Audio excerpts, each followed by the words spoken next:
तो ये जो रीस्टोरिंग फोर्स होती है ये बेसिकली हमारे जो पोजीशन, अगर आप पोजीशन से किसी भी ऑब्जेक्ट को डिस्प्लेस करोगे, तो रीस्टोरिंग फोर्स एक ऐसी फोर्स होती है जो कि आपको दोबारा से रीगेन करने में, उस पोजीशन को रीगेन करने में हेल्प करेगी। मे बी अगर आपको याद हो स्प्रिंग्स हुक्स लॉ वाला कॉन्सेप्ट, डिफॉर्मेशन के अंदर हमने पढ़ा था ये इसमें, कि अगर आप स्प्रिंग को डिफॉर्म करते हो तो एक फोर्स होती है जो कि उसको डिफॉर्म होने से बचाती है एक पॉइंट तक, और फिर उसके बाद परमानेंट डिफॉर्मेशन स्टार्ट हो जाती है, राइट। सो वो जो फोर्स होती है बेसिकली, या कोई भी ऐसी फोर्स, वो आप कह लो कि रीस्टोरिंग फोर्स होती है, राइट। सो अब ये जो रीस्टोरिंग फोर्स है साइन थीटा पे डिपेंड कर रही है, सही है, एंड टी साइन थीटा पे, सही है। सो आपको पता है कि एज थीटा इंक्रीजेस या as theta decreases, T sine theta will also decreases, right. So ये जो रीस्टोरिंग फोर्स है it will be zero at at equilibrium position, सही है। सो हम कह सकते हैं कि भाई at equilibrium, equilibrium restoring force will be zero, right. हमने ये बात कह दी। सो यहाँ तक ये तो हमारे पास थोड़ा सा कॉन्सेप्ट था, थोड़ा सा फोर्सेस की टर्म में, जो कि आपने पहले भी पढ़ी हुई, हमने उसकी टर्म में इस चीज को समझने की कोशिश की, राइट। अच्छा, अब जो है ओके, सो यहाँ तक तो हमारे पास ये थोड़ी सी इस डेफिनेशन को हमने थोड़ा सा समझने की कोशिश की। अब थोड़ा सा ना इसके इसके थोड़ी काइनेमेटिक्स हो, काइनेटिक एनालिसिस इसको कर लेते हैं कि भाई ये मूव किस तरह से करेगा, सही है। तो अगर आप इसके मोशन को गौर करो, सही है, इसके मोशन पे अगर आप गौर करो और आप इसका डिस्प्लेसमेंट टाइम ग्राफ बनाओ इसके मोशन का, तो आपको फील होगा कि ये किस तरह से जा रहा है। ये थोड़ी सी यहाँ पे मैथ्स भी मैं बताऊंगा, सही, आप मैथ्स वाले हो इसलिए अगर लोगों को अगर अगर मैथ समझ में आ जाती है तो फाइन, नहीं समझ में आती तो आप उसको स्किप भी कर सकते हो, because maths is not actually related in this syllabus बहुत ज़्यादा, बट थोड़ा सा इंटरेस्ट के लिए, थोड़ा सा आप कह लो कि आसानी के लिए बता देते हैं। सो खैर, अगर मैं यहाँ पे डिस्प्लेसमेंट को ग्राफ कर रहा हूँ विद रिस्पेक्ट टू टाइम, सही है, एंड लेट्स से कि भाई मेरा ऑब्जेक्ट जो है वो मूव कर रहा है, सही है, सही मूव कर रहा है, मूव कर रहा है, हमने ऑसिलेट कर दिया, सही। फिर हमने एक रैंडम, हमने जो है ना स्टार्टिंग पॉइंट को हमने at time T equals to zero, मैं इसको यहाँ पे ये आ गया, सही है। सो लेट्स से ये हमारे पास आ गया पेंडुलम, सही है। तो हमने इसको पहले ऑसिलेट कर दिया, फिर at time T equals to zero हमने ये ले लिया, let's say at time T equals to zero ये ले लिया, सही है। इधर गया, एट हमने कहा let's say at time T equals to t one, right. वापसी इधर आया, सही है, at time T equals to t two, right. फिर उधर गया, हमने कहा at time T equals to t three, right. फिर वापसी यहाँ पे आया at time T equals to t four, right. And यहाँ पे इसकी पूरी एक ऑसिलेशन कंप्लीट हो गई, सही है। क्योंकि इसने अपने मीन पोजीशन से स्टार्ट किया और मीन पोजीशन बैक एंड हो गया, सही है। तो यहाँ पे इसकी एक ऑसिलेशन एंड हो गई, सही है। सो अगर हम इसको ग्राफ करने की कोशिश करें कि भाई ये किस तरह से होता है, सो लेट्स से कि हम ले लेते हैं कि displacement one two three four and five, so let's say this is the displacement. मैं मैक्सिमम डिस्प्लेसमेंट को एक शॉर्ट से रेफर कर रहा हूँ, सही है, वन टू सर थ्री एक फोर क्वेश्चन है। फाइव, बोलिए। सर हमने मीन पोजीशन पे मतलब टी जीरो है जो सेंटर वाली है, तो हम्म। हमने उसको राइट को छोड़ा, तो हाँ हाँ, राइट से दोबारा जब आए अपनी मीन पे, तो वो नहीं एक ऑसिलेशन होनी चाहिए? देखो राइट से नहीं छोड़ा। देखो बेसिकली क्या सीन था, मैंने इसको पहले ऑसिलेट कर, मैंने पहले ना इसको किसी भी तरह से ऑसिलेट कर दिया, right. So now the pendulum is oscillating, right. मैंने अभी टाइम स्टार्ट नहीं किया, now the pendulum is oscillating.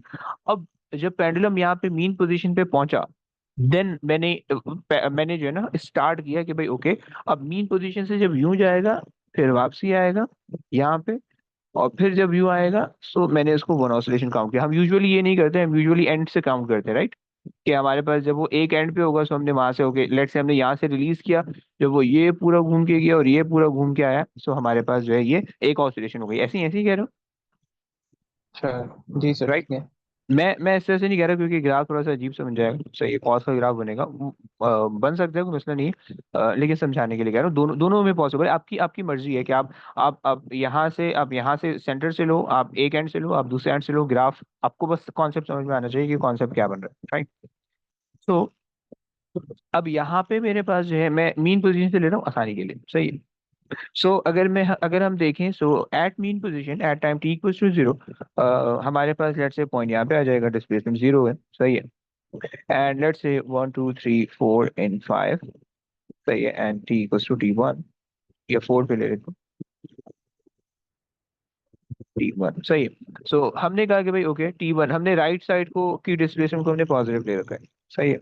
ये आ गई पॉजिटिव, सही है। फिर हमने कहा कि भाई 1 2 3 4 टी 4 T2, सही है। T2 पे क्या होगा, वापसी अपनी मीन पोजीशन को पहुंच जाएगा, सही है। वापसी डिस्प्लेसमेंट जीरो हो जाएगी, सही है, अपनी मीन पोजीशन को आ गया, राइट। फिर T3 पे आपके पास क्या चला गया, ऑपोजिट डायरेक्शन में चला गया। हमने राइट साइड को पॉजिटिव, इस साइड को पॉजिटिव लिया, ये अल्टीमेटली नेगेटिव हो जाएगी, राइट। 1 2 3 4, तो ये आ जाएगा आपके पास T3, राइट। और यहाँ पे आपके पास आ जाएगा नेगेटिव में, राइट। एंड देन T4 पे वापसी वो जीरो पे आ जाएगा, 1 2 3 4, T4 पे वो वापसी जीरो पे आ गया, राइट। तो अब आपके पास जो है, अगर आप इसको ग्राफ करो, साइन वेव। ये साइन वेव बन रही है, राइट।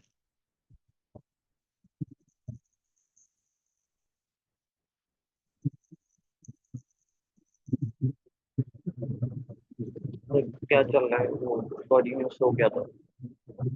छोड़ो फिर, अब तो मिस कर दिया तुमने।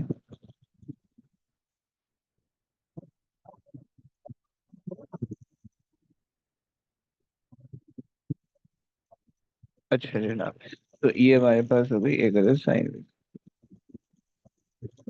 सही है। तो परफेक्ट।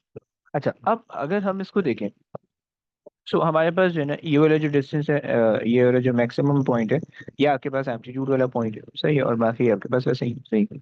अगर तुम लोग को याद हो कि बचपन में तुम लोग ने साइन की इक्वेशन क्या क्या बनाई थी, तुम लोग को याद है कि साइन की इक्वेशन किस तरह से बनती थी? तुम्हें पता चल रहा है कि साइन का ग्राफ है, राइट। तो तुम याद कर सकते हो कि साइन की इक्वेशन की जनरल फॉर्म क्या होती थी साइन की? यस, मैथ्स में पढ़ा P1 सो में। Perpendicular upon hypotenuse. क्या मतलब, अबे ओए, क्या मतलब? जो जो बिल्कुल, सर वो वाई अच्छा। Equal to sine x. Okay, अगर आप, हाँ, अच्छा, अगर आप परपेंडिकुलर, अच्छा, उससे भी कर सकते हो बेसिकली। बेसिकली जो आपने पढ़ी होगी equation, y equals to y not sine theta, right. ये याद है? प्लस प्लस करके कोई एक कांस्टेंट भी आता था, नहीं? सर तो ये तो लीनियर लॉ टाइप नहीं चीजें नहीं मैंने की इसमें। नहीं नहीं, क्या मतलब लीनियर लॉ? साइन की जो जनरल इक्वेशन होती है वो तो ये होती है, नहीं? साइन जो रेशो होता है वो तो आप बता रहे हो ना, अगर वो आपके पास साइन थीटा, अब वो आपके पास परपेंडिकुलर ओवर हाइपोटेन्यूज, वो आप बता रहे हो, तो मसला नहीं है, लेकिन जो नहीं सही इक्वेशन है। है। जो वाई नॉट वाली इक्वेशन है ये नहीं मैंने की। क्यों क्यों? सर बस नहीं की। कोई कोई रीजन तो दो, की वजह होगी ना। सर ये मतलब मैथ्स में फिजिक्स में है, फिजिक्स में भी नहीं की मैंने, मैथ्स में भी कहीं नहीं है देखी। क्या अरे, मैथ में भी y equal to sine x वाली पढ़ी थी, ये वाली तो नहीं पढ़ी।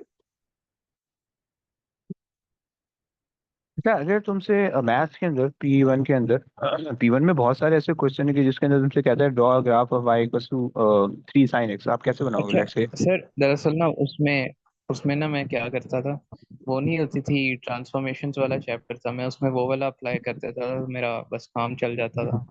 तो ये वाला ही नहीं मैंने किया। अबे, जुगाड़ जुगाड़ बैठा रहे हो तुम। जी अच्छा, जी ऐसे ही है। चलो, जुगाड़ बैठा रहे हो तो मुझे मुझे डरा रहे हो, चलो खैर। तो बेसिकली अगर तुम्हें समझना है तो कॉन्सेप्ट बिल्कुल सिंपल सा ये था कि अगर बेटा ये A2 में भी है, याद रखना A2 में जो मैथ्स आएगी उसके अंदर भी इक्वेशंस आएंगी, हाँ, और बड़ी गंदी गंदी आएंगी उसके अंदर। यहाँ पे जो सिर्फ साइन कॉस आ रहा है, वहाँ पे साइन 1/sin भी आ जाएगा, 1/cos भी आ जाएगा, सही है, 1/tan भी आ जाएगा। तो ये तैयार है ना उसके लिए, ठीक है ना, ये इससे नफरत ठीक है खत्म कर ठीक दो। है। सो खैर हाँ सर, बेसिकली आर्ट इंटीग्रेशन पता लग रहा है। है, सो ये बेसिकली इसके अंदर जो होता है एम्पलीट्यूड को शो कर रहे होते हैं, एम्पलीट्यूड, राइट। और ये नंबर ऑफ ये जो है थीटा को शो करता है, यहाँ पे साथ में ना एन भी लगता है। अगर बहुत स्पेसिफिकली मैथ्स पढ़ो तो यहाँ पे एन लगता है जो कि नंबर ऑफ अच्छा, साइकिल को ये शो। वो फ्रीक्वेंसी होती है सर? हाँ जी। और ये आपके पास जो है नंबर ऑफ साइकिल 360 के अंदर कितनी आ रही है, अगर आप जनरल मैथ्स की टर्म में बात करें। और ये आपके पास जो है ना रेफरेंस लाइन होती है, लाइन, सही है। साइन और कॉस की दोनों में इक्वेशन सेम होगी, सही है। अगर कॉस है तो कॉस के बजाय जो है शेप अलग होगा कॉस का, बट वो आपको पता है, लेकिन इक्वेशन सेम है, राइट। सो ये बेसिकली जनरल इक्वेशन है for any sinusoidal function, right. Sinusoidal function में साइन और कॉस दोनों आते हैं, सही। अच्छा, अब अगर हम, खैर फिलहाल अगर तो आपको ये चीज इक्वेशन समझ में आती है, फाइन, नहीं समझ में आती तो रट्टा लगा लो, सही, एक चीज रट्टा लगानी पड़ेगी। सो हम बेसिकली क्या कर रहे हैं, हम डिस्प्लेसमेंट है, let's say displacement in in term of x. तो एक्स जो हमारे पास वेरी हो रहा है वो किस फॉर्म में वेरी हो रहा है, एक्स नॉट, जो कि इसका एम्पलीट्यूड है, साइन थीटा, राइट। आपने बचपन में पढ़ा, मतलब पिछले चैप्टर में, theta is basically, omega is basically theta over T, okay, and omega times T is theta, right. So यहाँ पे हम थीटा को इम्प्लांट कर देते हैं, उसकी वैल्यू को, सही है। सो ये आ जाएगा ओमेगा टी, राइट, क्लियर हो गया। सो ये हमारे पास एक इक्वेशन बन गई, सही है। यहाँ पे बस एक छोटा सा बच्चों में थोड़ा सा ना कंफ्यूजन होता है कि अगर आप ओमेगा को थोड़ा सा एक्सपेंड करो तो ओमेगा बन जाता है 2 पाई ओवर टी, राइट, और यहाँ पे होता है टी, राइट। आपको ये पता होना चाहिए कि जो कैपिटल टी और स्मॉल टी क्या है, डिफरेंस आपको पता होना चाहिए, राइट। ये आपके पास है पूरा टाइम पीरियड, पूरा टाइम पीरियड, सही है, ये पीरियड है, राइट। और ये आपके पास है just instant of time, right, instant of time, सही, फ्रॉम द स्टार्ट। ऑब्वियस बात है, instant of time from the start ही होता है किसी भी पॉइंट के, किसी भी इवेंट के, किसी एक स्टार्टिंग पॉइंट से लेकर कोई भी इंटरेस्टेड या डिजायर्ड पॉइंट तक जो भी टाइम होता है वो टाइम इंस्टेंट कहलाता है, सही। तो इन दो चीजों में प्लीज, इन दो चीजों को कंफ्यूज मत करना, ये अलग अलग चीजें, सही है, खैर। सो अब हमारे पास ये जो एक इक्वेशन आ गई, ये हमारे पास आके डिस्प्लेसमेंट को जिसने रिलेट कर दिया, सही है। और साइन का फंक्शन आपके पास आ रहा है, मैंने थोड़ी सी मैथ भी सर तो समझा दी है। हम आगे मतलब ओमेगा को भी करना चाहें तो हम कर सकते हैं सब्स्टिट्यूट कहाँ पे, 2 पाई अपॉन उसी टी में, सब्स्टिट्यूट मेन कर वाली में, मेन। दो जी जी। इधर, देखो, जी सर, यहाँ पे हो सकता है। वही तो किया सब्स्टिट्यूट, ओमेगा ओमेगा थीटा की जगह पे मैंने जो है ना ओमेगा टी को सब्स्टिट्यूट किया ना, तो ये बन गई, ये अच्छा कह रहे हो, अच्छा, ओके। सही है। सो बस ये बनाना था, सही। अभी जो ओमेगा टी है ना, हम यूजुअली यही इक्वेशन इस्तेमाल करेंगे, x not sine omega T, हम ये इक्वेशन इस्तेमाल करेंगे, थीटा वाली इस्तेमाल नहीं करते, सही, एंगल के फॉर्म में भी नहीं दिया होता। बहुत एक दो क्वेश्चन में जो है ना, एक दो क्वेश्चन में उसने एंगल की फॉर्म में दिया है, अदरवाइज ज्यादातर क्वेश्चन में वो ओमेगा टी आपको देता है, राइट। लेकिन एक दो क्वेश्चन में उसने ओमेगा की फॉर्म, थीटा की फॉर्म में दिया है, राइट। तो दूसरी इक्वेशन ये जो पहली वाली है ये भी ध्यान में होनी चाहिए, दूसरी वाली भी ध्यान में होनी चाहिए, राइट, ओके। अगर रेडियन की फॉर्म में दे दे, पाई की फॉर्म में दे दे, तो उस हिसाब से आपने रेडियन के अंदर कैलकुलेटर रखना है, डिग्री की फॉर्म में दे दे तो उस हिसाब से रखना है आपको, राइट। खैर, सो ये हमारे पास होगी साइन की फंक्शन, साइन की इक्वेशन, सही है। अच्छा, यहाँ पे हमने क्या किया था, यहाँ पे हमने ये किया था कि हमने स्टार्टिंग पॉइंट ये कंसिडर किया था। अगर हम स्टार्टिंग पॉइंट ये ना कंसिडर करें, हम ये कंसिडर कर लें, राइट। सो क्या होगा कि अपने ऑसिलेशन अपने मैक्सिमम से स्टार्ट होगी, यूं जाएगी और वापसी यूं आएगी मैक्सिमम पे, राइट। तो उस केस के अंदर क्या ग्राफ बनेगा, ऑसिलेशन अपने मैक्सिमम पॉइंट से स्टार्ट होगी, सही है, और यूं जाएगी और वापसी जो है वो अपने मैक्सिमम पॉइंट पे एंड हो जाएगी, right, like this, right. But that's totally up to you, सही है, कि आप कौन सा पॉइंट स्टार्टिंग पॉइंट ले रहे हो, सही हो गया। ये आपके पास होंगे, सही। मैं यहाँ पे मार्क भी कर देता हूँ कि स्टार्टिंग पॉइंट क्या क्या है, सही। So this is one starting point, this is another starting point, right. इससे हमारे पास हो गया, सही। अगर तुम नेगेटिव का स्टार्टिंग पॉइंट ले लो तो उसमें तुम्हारे पास वेव किस तरह से बनेगी? For the case way we have this as a starting point and we assume that or we consider that ये जो पॉजिटिव साइन है राइट को आ रहा है, नेगेटिव साइन लेफ्ट को आ रहा है, राइट। तो इस केस के अंदर तुम्हारे पास जो वो बनेगा, वो तुम्हारे पास स्टार्टिंग पॉइंट नेगेटिव से आ रहा है, सो यहाँ पे और यहाँ पे और यहाँ पे और यहाँ पे, राइट। तो बेसिकली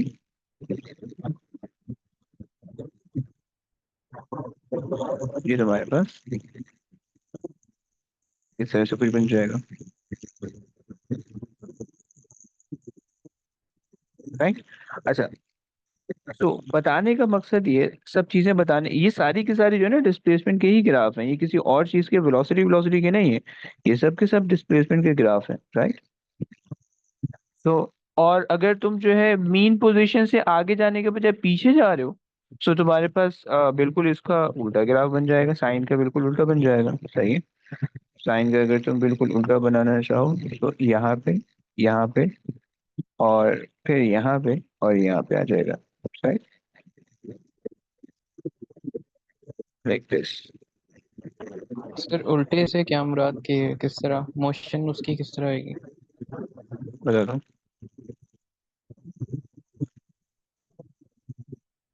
नहीं, ये इस तरह से बन जाएगा, मोशन इस तरह से होगी, स्टार्ट आपने यहाँ से किया और आप बजाय आगे जाने के, राइट साइड को जाने के, आप पीछे जा रहे हो, राइट, और आप यूं घूम के यूं आ रहे हो, राइट। लेकिन प्लीज कीप इन माइंड, हमने यहाँ पे ये अज्यूम कर रखा है कि राइट साइड वाला पॉजिटिव है, लेफ्ट साइड वाला नेगेटिव है, राइट, और हम उसके हिसाब से काम कर रहे हैं, राइट। तब जाके इस तरह के डिफरेंट ग्राफ्स बन रहे हैं, राइट। और ये सारे के सारे जो है ना, ये सारे के सारे ग्राफ डिस्प्लेसमेंट के ग्राफ हैं। आप इसकी डिफरेंट इक्वेशन, चार ग्राफ हैं, चार इक्वेशन बन सकती हैं, राइट। अगर तो ये वाले जो ग्राफ है, ये बेसिकली जो पहले वाला ग्राफ मैंने बनाया है, सही, इस पहले वाले ग्राफ की जो इक्वेशन अगर आप देखो, सो आपके पास जो है ये इस कलर से बनाया है, सही है। अगर आप दूसरे वाले ग्राफ की इक्वेशन देखो, सही है, दूसरा वाला कौन सा था? ये ग्रीन वाला। अगर आप ग्रीन वाले की इक्वेशन देखो तो आपके पास बन जाएगा x is equal to x not, और ये कॉस का है, कॉस ओमेगा टी, राइट। अगर आप तीसरे वाला ग्राफ देखो जो कि मैंने येलो से बनाया है, वो आपके पास है x is equal to x not और minus cos omega T, cos omega T with negative sign, क्योंकि कॉस की जो वैल्यू आ रही है वो नेगेटिव से स्टार्ट हो रही है। और चौथा जो ग्राफ बनाया है वो आपके पास नेगेटिव ऑफ साइन है, तो ये x equal to x not with a negative sign, with a negative sign and omega T, right. So ये हमारे पास तीन कॉन्सेप्ट थे, राइट। तो ग्राफ की नंबरिंग कर लेते हैं ताकि कंफ्यूजन ना हो, सही है। तो this is the first graph, first equation, then this is the second graph, second equation, right, यहाँ पे, सही है। And then we have the third graph, the third graph, the third point, and the third equation, and we have the last graph, which is this one, the fourth one, right, the fourth one, and the fourth one, right. तो ये हमारे पास जो है ना कुछ graph.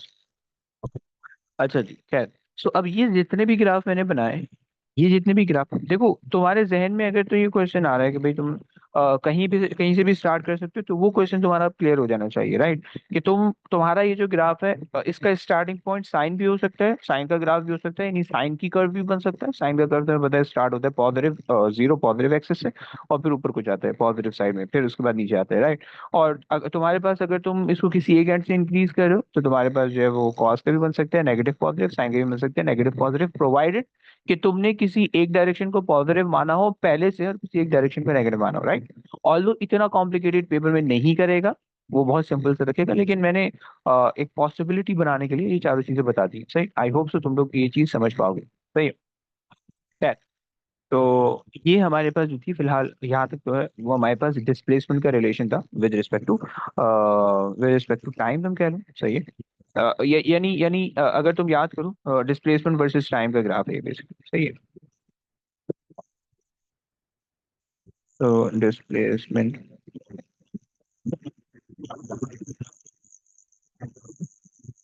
Versus time, right. खैर, बस अब आज की क्लास यहीं तक रोकते हैं। नेक्स्ट क्लास में इंशाल्लाह हम स्पीड या वेलोसिटी वर्सेस टाइम करेंगे, और फिर उसके बाद एक्सेलरेशन वर्सेस टाइम करेंगे। और आपको ये याद होना चाहिए कि डिस्प्लेसमेंट टाइम ग्राफ की क्या चीज़ वेलोसिटी बताती है और क्या चीज़ एक्सेलरेशन बताती है, राइट। तो वो चीज़ हम आगे रिलेट करके उसको सॉल्व करेंगे, राइट। जी सर। सही हो गया, सर चलिए और जी। बोले एक बोले। बात बताना हम्म। मत भूलिएगा कि सर वो आपने कहा था एक्सेलरेशन जो है वो ऑपोजिट होती है डिस्प्लेसमेंट के, तो वो प्लीज एक्सप्लेन कर दीजिएगा फिर हाँ आगे। जी, याद दिलाना जब एक्सेलरेशन का ग्राफ आएगा ना, और पहले कल वेलोसिटी का ग्राफ आएगा, फिर उसके बाद एक्सेलरेशन का ग्राफ आएगा। तो जब एक्सेलरेशन का ग्राफ आएगा, हम जब उसकी इक्वेशन बनाएंगे तो आपको खुद ही जो है ना वो समझ में आ जाएगा कि उसके अंदर एक अदर नेगेटिव साइन खुद ही बहुत ओरिजिनेट हो रहा होगा, राइट। तो वहां से वो डेरिवेशन से आपको समझ में आ जाएगा, राइट। और बोथ आर ऑपोजिटली डायरेक्टेड, वो मैंने यहाँ पे बता भी दिया है कि आप अगर देखो फोर्स एक तरफ, फोर्स की डायरेक्शन और डिस्प्लेसमेंट की डायरेक्शन ऑपोजिट है, राइट, मीन पोजीशन के रिस्पेक्ट से, सही है। और बोथ आर डायरेक्टली प्रोपोर्शनल, तो वो भी वो इससे भी क्लियर हो सकता है, वो और एक दो कॉन्सेप्ट हैं ये, और एक दो रिलेशन है उससे भी क्लियर हो सकता है। जैसे इन सिंपल जो है, अगर आप स्प्रिंग मास सिस्टम ले लो, कि अगर एक स्प्रिंग को ऑसिलेट करते रहो तो उसके अंदर अगर आप फॉर्मूला लगाओ, एफ इज इक्वल टू के एक्स, जो हम बचपन में पढ़ते थे, लेकिन उसके साथ माइनस के एक्स लगता है, सही। तो अगर आप देख रहे हो force is actually directly proportional to the displacement, right. या अगर आप फोर्स के बजाय उसको एम ए कर दो तो वो भी आपके पास जो है उसी चीज को रेफर करेगा, राइट। मैं लिख के दिखा देता हूँ कि अगर आप let's say F, which is the resultant force or net force, is equals to kx, right। Hooke's law में भी कह देते हैं। और चूंकि ये रिस्टोरिंग फोर्स है, तो इसलिए यहाँ पे हमें नेगेटिव साइन लगाना होता है। ये हमेशा सेंटर की तरफ होती है, राइट, जिस तरफ को मोशन होता है। अगर डिस्प्लेसमेंट नीचे की तरफ को हो रही है तो फोर्स ऊपर की तरफ को लग रही है, राइट। मतलब अगर तुम स्प्रिंग अज्यूम करो, अच्छा नीचे अच्छा, तुमने तो मतलब वो, जिस डायरेक्शन में फोर्स है उसी डायरेक्शन में एक्सेलरेशन है, और जो हाँ, फोर्स है वो ऑपोजिट है डिस्प्लेसमेंट के, तो डिस्प्लेसमेंट, यस, बस ये कॉन्सेप्ट है, राइट। ठीक अब है ठीक है। अगर तुम एफ नेट के बजाय एम ए ले लो, सही है। तो माइनस के एक्स, अब आपको दिख रहा है कि A is actually directly proportional to x, right, with a negative sign which means they are oppositely directed, right. तो ये सिंपल सा एक सिनेरियो था, डेरिवेशन कल आ जाएगी, राइट। अगर यहाँ से समझ में आ जाता है बेहतरीन है, आगे से समझ में आ जाता है तो भी सही है। समझता है। जी सर, थैंक यू। चले ओके, जी। अल्लाह हाफिज। ओके, अल्लाह हाफिज, टेक केयर।